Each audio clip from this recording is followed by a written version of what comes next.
ట్రాప్లో పడకు. నువ్వు ట్రాప్లో పడకు. నీకు చిన్నప్పుడు కాంపిటీషను నీ పక్కనుండే వాళ్ళో, నీ స్కూల్ మేట్సో, క్లాస్మేట్సో, నీ కజిన్సో, రిలేటివ్సో, నీ నేబర్సో అయ్యి ఉంటారు. కానీ ఇప్పుడు టెక్నాలజీ మారే కొద్దీ నీ కాంపిటీషను ఆ నలుగురు ఐదుగురు కాదమ్మా, చాలామంది. ఈ ప్రపంచంతో నువ్వు కాంపిటీషన్ పెట్టుకుంటే ఎలా కుదురుతుంది? ఎంతమంది జనాభా ఉంటారు తెలుసా ఈ భూమి మీద.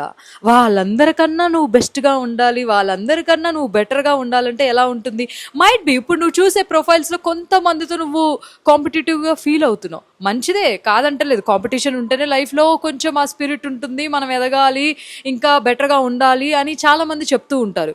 కానీ ఈ కాంపిటీషన్ అనే ట్రాప్లో నువ్వు పడిపోయి, కంపారిజన్ అనే ట్రాప్లో నువ్వు పడిపోయి, జీవితంలో నీకున్న వాల్యూని, ఆ అందమైన జీవితాన్ని, నీకున్న టాలెంట్ని నువ్వు అప్రిషియేట్ చేసుకోకపోతే బతుకున్నన్ని రోజులు నువ్వు ఇంత పెద్ద భూమి మీద ఉండే మనుషులతో పోరాడుతూనే ఉండాలి.